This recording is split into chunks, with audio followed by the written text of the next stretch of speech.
vamos começar o nosso tempo de adoração, louvor ao Senhor. E eu quero te convidar nesse momento a colocar o seu pensamento totalmente voltado para o Senhor. Essa manhã gostosa, fresquinha, fria para alguns, né? Mas esse é o tempo e o dia que o Senhor nos fez. E a palavra nos diz: nós devemos nos alegrar nele. Então coloque seu pensamento diante do Senhor. Ore se você chegou correndo no teu tempo de orar. Feche seus olhos. Comece a falar com o Senhor. Comece a colocar o seu pensamento diante dele. E aquilo que você necessita carece nessa manhã.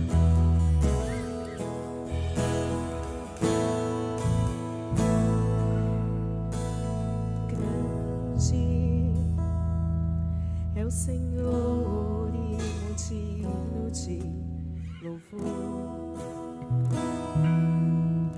Na cidade do nosso Deus, seu santo monte. Alegria de toda a terra.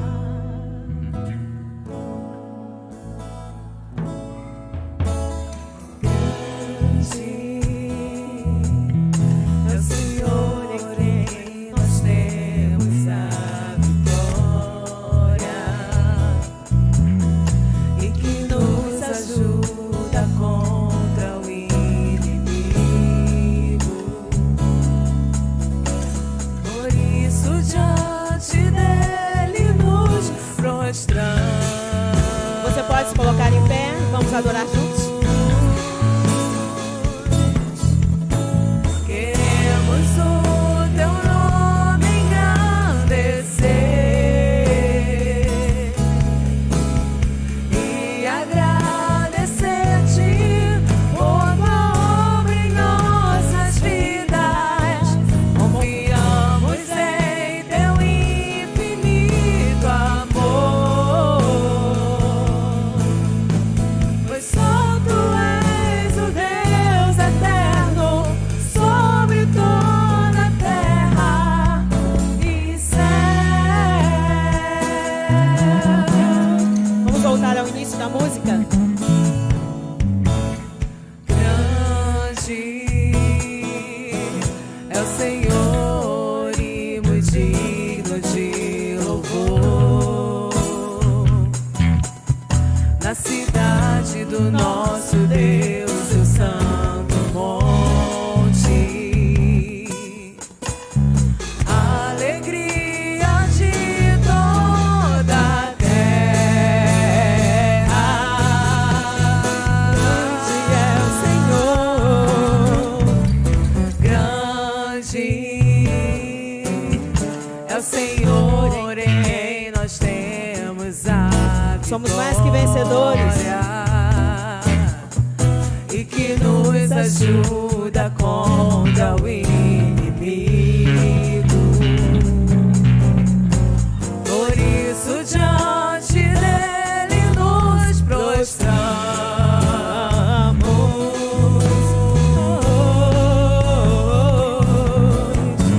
Queremos o teu nome engrandecer e agradecer-te por tua obra em nossas vidas.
Louvamos o teu nome, Deus.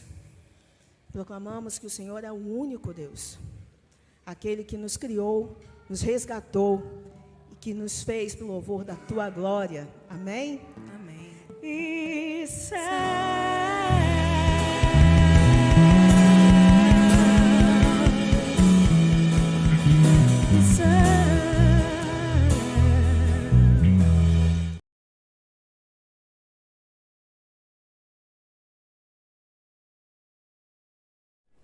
Olá, irmãos. Vamos continuar pensando um pouquinho sobre milagres no Evangelho de João. A gente preparou uma série de mensagens com esses milagres e eu queria compartilhar esse segundo milagre com você. Mas fiquei pensando um pouquinho, milagres de Jesus no Evangelho de João. O que é um milagre? O cristianismo é certamente uma religião de milagres. Elementos sobrenaturais e absolutamente desafiadores ao pensamento moderno estão no próprio âmago das suas definições. Milagre é algo maravilhoso. E a gente vai falar sobre isso, né? E eu até trouxe na última mensagem sobre milagres, sobre um comentário do SBB, da SBB, Sociedade Bíblica do Brasil, que ele fala o que é um milagre. É um ato de Deus que, de um modo visível, é um desvio dos conhecidos operações do seu poder, com o fim de autenticar uma mensagem divina, embora possa servir para outros fins, né? Essa maravilha que é o milagre. No Evangelho de João, o objetivo é que ele apresente os sinais de quem é Jesus. O segundo milagre do Evangelho de João está em João, capítulo 4, do verso 46 ao 53. João, capítulo 4, do verso 43 ao 53. Vamos ler? Jesus foi outra vez a Caná da Galileia, onde tinha transformado água em vinho. E havia ali um oficial do rei cujo filho estava doente em Cafarnaum. Quando ouviu dizer que Jesus tinha vindo da Judéia para a Galileia, foi até ele e pediu-lhe que fosse curar o seu filho, que estava morrendo. Então Jesus lhe disse: se vocês não virem sinais e prodígios, de modo nenhum crerão. O oficial pediu mais uma vez: Senhor, venha antes que o meu filho morra. Jesus respondeu: vá, o seu filho vai viver. O homem creu na palavra de Jesus e partiu. Quando já estava a caminho, os seus servos vieram ao encontro dele, anunciando-lhe que o seu filho estava vivo. Então perguntou a que horas o seu filho havia se sentido melhor e informaram: ontem, à 13h, a febre o deixou. Com isso, o pai reconheceu que aquela era precisamente a hora em que Jesus tinha dito a ele: o seu filho vai viver. E ele e toda a sua casa creram. Este foi o segundo sinal que Jesus fez, depois de ir da Judéia para Galileia. Jesus está indo da Judéia para Caná da Galileia. O oficial do rei vai pessoalmente encontrar Jesus e não manda um servo. Isso é interessante. Ele é um oficial, mas ele vai pessoalmente. Ele não manda um empregado dele lá procurar Jesus. O oficial não imaginava que Jesus pudesse curar à distância. O EAD, primeiro EAD do milagre de Jesus, uma cura à distância. Jesus não precisou ir até a casa onde o filho do oficial estava doente. Jesus fez aquilo à distância. Caná da Galileia era longe de Jerusalém, né? Ali, como eu falei da última vez, que era o lugar central. Jesus não está fazendo aquele segundo milagre no local central. De novo, ele está na periferia, honrando os humildes. Aquele oficial do rei vai até Jesus para pedir ajuda. Ele não vai até a região central, onde possivelmente seu filho poderia receber tratamento médico. Ele precisa de um milagre, ele vai atrás desse milagre. O cara é um oficial do rei, o tratamento médico com certeza o melhor estava em Jerusalém, as pessoas que poderiam ajudar estavam em Jerusalém, mas aquele oficial sabe que Jesus é o único que pode fazer um milagre na vida do seu filho, e ele sai da região central e vai até a periferia, porque é mais importante ele ir atrás de Jesus do que ficar preocupado com a condição social dele. O milagre tem essa característica. Às vezes a gente está tão desesperado, que a gente percebe que nenhum dinheiro do mundo, nenhum contato, nenhum network, nenhuma pessoa conhecida é capaz de fazer aquilo que eu preciso naquele momento, e só Jesus pode fazer. Aquele oficial do rei percebe isso e sai da sua condição social enquanto alguém que fazia parte de uma elite que poderia ir para um centro urbano onde seria melhor tratado o seu filho, para ir até a periferia atrás daquele humilde homem que fez apenas um milagre. Ele só tinha transformado a água em vinho até então. Como é que aquele homem que transformou a água em vinho poderia fazer realmente aquilo que ele esperava, que era curar o seu filho? Aquele homem teve fé, mas tem algumas características nesse milagre. Primeiro, o pedido pelo milagre parte de uma grande necessidade. Verso 46, verso 47. Vamos lá. Jesus foi outra vez a Caná da Galileia, onde tinha transformado água em vinho, e havia ali um oficial do rei cujo filho estava doente em Cafarnaum. Quando ouviu dizer que Jesus tinha vindo da Judéia para a Galileia, foi até ele e pediu-lhe que fosse curar o seu filho que estava morrendo. O filho dele estava morrendo, era uma grande necessidade. Ele sabia que só Jesus podia livrar o filho dele da morte. A gente não pede a gente não pede um milagre por algo que a gente pode fazer, só por algo que não conseguimos. O milagre não tem a ver com o possível, o milagre tem a ver com o impossível. O milagre não tem a ver com aquilo que eu e você temos condições humanas, capacidade intelectual, recurso financeiro, recurso intelectual, habilidade física para fazer. Tem a ver com aquilo que nós não conseguimos fazer. O milagre só tem essa conotação porque é divino. Porque eu não consigo fazer um milagre. Você não consegue fazer um milagre. Mas Jesus pode fazer um milagre em nós. Jesus pode fazer um milagre através de nós, mas só Jesus pode fazer o milagre. O milagre tem a ver com Jesus, o milagre não tem a ver com o homem. O milagre tem a ver com aquilo que Jesus deseja fazer que o homem não consegue fazer. Porque aquilo que o homem consegue fazer, Deus deu capacidade para que nós nos aperfeiçoássemos e fizéssemos. Mas tem coisas que nós não conseguimos fazer. Tem doenças que nós não conseguimos tratar com remédio, apenas com a oração e cuidado do Senhor.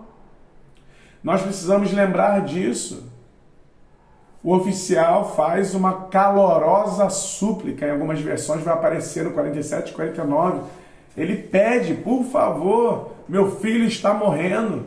O oficial, mesmo tendo autoridade e acreditando que se Jesus fosse lá, ele poderia curar, ele obedece a Jesus. O oficial tem autoridade, mas ele obedece a Jesus, que Jesus não vai curar o filho dele em Cafarnaum.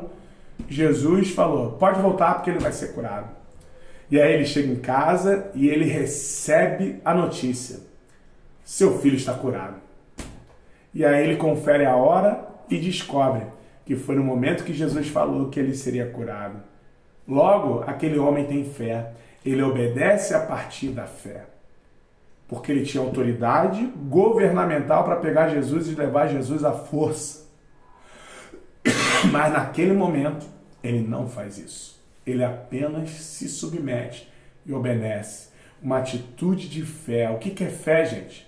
Hebreus 11:1. Ora, a fé é o firme fundamento das coisas que se esperam e a prova das coisas que não se veem. Nós só conseguimos perceber o milagre a partir dos olhos da fé. Quando a fé entra nesse processo, nós podemos reconhecer o milagre do Senhor. A fé nos dá humildade para se submeter, independente da nossa condição social, independente da nossa força, da nossa habilidade, da nossa condição financeira, da nossa capacidade intelectual. A fé nos dá humildade para se submeter ao Senhor Jesus. Aquele oficial se submete a partir da fé, porque ele tinha certeza do que o Senhor Jesus podia fazer na vida dele. A fé nos faz experimentar o sobrenatural de Deus, mesmo não entendendo porque Jesus o manda voltar, ele volta e testifica o milagre. A fé nos permite experimentar o sobrenatural. É pela fé que nós cremos, é pela fé que nós tomamos decisões, é pela fé em Cristo Jesus que nós sabemos o próximo passo que temos que dar. Pedro estava naquele barco em meio à tempestade e fala, se você for Jesus mesmo, me faça caminhar até aí. Ele começa pela fé e ele caminha. Quando a fé diminui, ele afunda, mas ele começa certo, ele começa pela fé. Nós precisamos ser constantes na nossa fé, porque o milagre de Deus, aquele que Deus quer realizar, aquele que não é vontade nossa, mas é vontade de Deus, vai acontecer, mas a gente só vai conseguir ver a partir dos olhos da fé. Às vezes nós esperamos que uma pessoa seja curada de uma doença para que ela creia em Jesus. Mas será que não é por causa da doença que ela vai crer em Jesus? Algumas pessoas não foram curadas, mas no leito do hospital creram em Jesus. O milagre aconteceu. Aquela pessoa que não seria salva numa condição normal, em meio à doença, ela percebeu a importância de entregar a sua vida para Jesus. Glória a Deus por isso. A fé nos faz entender que aquele momento de doença também pode ter sido um momento importante para a vida daquela pessoa. Aquele momento de tristeza pode ser um momento de crescimento. Aquele momento de preocupação pode ter sido um momento onde Deus estava aumentando a fé, minha e sua. Precisamos olhar para todas as circunstâncias como plano de Deus para a nossa vida. E aí Romanos 8:28 passa a ser uma verdade. Todas as coisas contribuem para o bem daqueles que amam a Deus e agem conforme o seu propósito. A doença pode contribuir para aquele que ama a Deus. A morte pode contribuir para aqueles que amam a Deus. Quando nós entendemos que a nossa vida é do Senhor e que precisamos viver de fé, os milagres do Senhor passam a ser visíveis e palpáveis.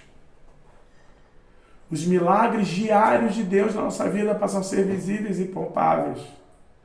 A fé nos permite reconhecer que a glória é de Deus.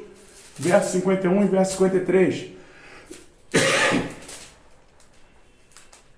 Quando já estava a caminho, seus servos vieram ao encontro dele, anunciando que o seu filho estava vivo. Com isso, o pai reconheceu que aquela era precisamente a hora em que Jesus tinha dito a ele: o seu filho vai viver. E ele e toda a sua casa creram. E ele e toda a sua casa creram. Creram em quê? Que a glória era de Deus. A glória era de Deus. A glória é de Deus, meu irmão. Se o milagre acontece, é a glória de Deus. Se o milagre não acontece, é a glória de Deus. E em tudo Deus está ensinando pra gente. Tudo no reino de Deus é intencionalmente pedagógico. Tudo nós vamos aprender, seja com a alegria, com a tristeza, com a cura, com a doença, com a vida ou com a morte. Nós iremos aprender com o nosso Senhor Jesus Cristo, porque Ele sempre está nos ensinando algo novo. Jesus sempre está ensinando algo novo para você. Jesus sempre está ensinando algo novo para mim. Jesus sempre está nos ensinando. Com os olhos da fé, nós podemos aprender isso. Jonathan Edwards foi um grande missionário dos evangélicos no mundo. Ele sempre falou isso. Deus é glorificado na dependência do homem. Nós precisamos depender exclusivamente de Deus. Maldito é o homem que confia no homem. Quando dependemos do homem, nós vamos nos frustrar. Quando nós dependemos de uma estrutura, nós vamos nos frustrar. Quando nós dependemos da política, de um político, de um sistema, nós vamos nos frustrar. Mas não existe frustração na dependência de Deus. Não existe nenhum tipo, nenhuma possibilidade que eu e você nos frustremos no relacionamento com Deus. Aceite isso na sua vida, meu irmão. Eu, como pastor, posso te frustrar. Você, como ovelha, pode me frustrar. Mas Deus nunca vai frustrar eu e você. Porque o relacionamento com Deus é um relacionamento verdadeiro. É um relacionamento baseado em compromisso. Os milagres de Deus acontecem a todo momento. E quando temos fé, conseguimos perceber isso. Jesus, ele vem até nós e realiza milagres. E mostra pra gente que é possível viver uma vida diferente da que vivamos.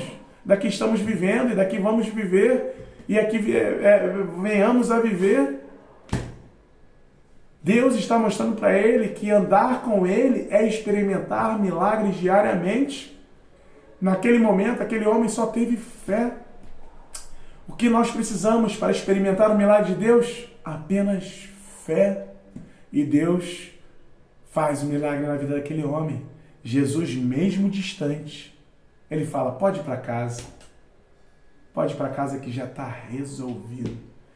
O que eu quero te falar hoje, meu irmão, é: pode ir para casa, já está resolvido. O milagre de Deus está acontecendo. Seja na alegria, seja na tristeza, seja na vida, seja na morte, seja na doença, seja na cura. O milagre de Deus está acontecendo. E quanto antes você tiver certeza disso, e você tiver fé para aceitar isso, mais teu coração vai estar aliviado e você vai conseguir fazer o que o nosso Senhor Jesus mandou. Trocar o nosso fardo pelo dele. O que Pedro nos ensinou, lançar a nossa ansiedade sobre ele, porque ele tem cuidado de nós. Você crê nisso, meu irmão? Você crê nisso, minha irmã? O milagre de Jesus está acontecendo. Peça ao Senhor visão espiritual para conseguir perceber isso. Vamos orar? Deus, quero te agradecer por esse dia, quero te agradecer porque a tua palavra é viva e a tua palavra sempre nos traz esperança. Por favor, Senhor, abre os olhos da fé em nossas vidas, para que possamos perceber, experimentar e compartilhar o teu milagre em nós e através de nós. É a minha oração nessa noite, em nome de Jesus. Amém e amém. Vamos louvar ao Senhor?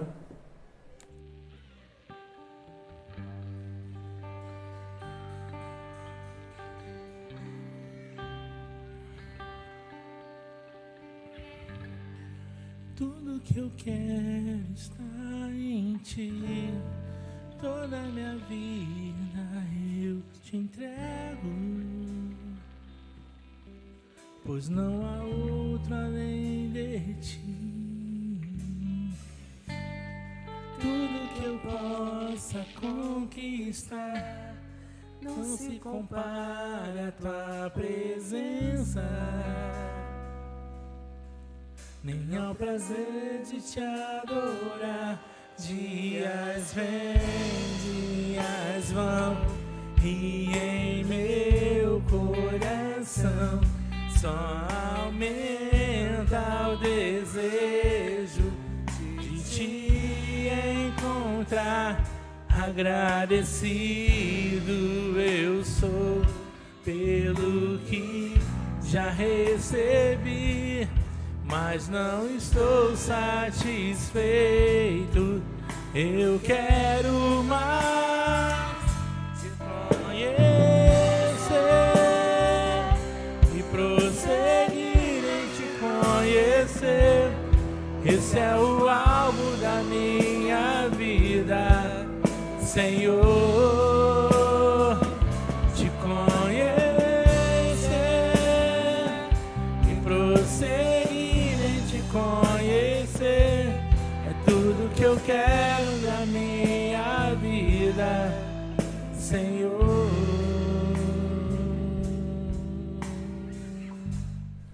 Como Deus nos visitou hoje, não, meu irmão? Né, minha irmã? Como é bom saber que Deus cuida de nós. Como é bom saber o quanto Deus nos ama. Que você possa ter um resto de semana abençoado. Que teus dias sejam iluminados pelo Senhor e que pelos olhos da fé você possa experimentar diariamente os milagres que Deus tem lançado sobre a sua vida e a vida dos seus. Oremos. Deus, muito obrigado por esse dia. Obrigado por esse tempo de culto, pelos louvores abençoados, pelo tempo de oração e estudo da palavra.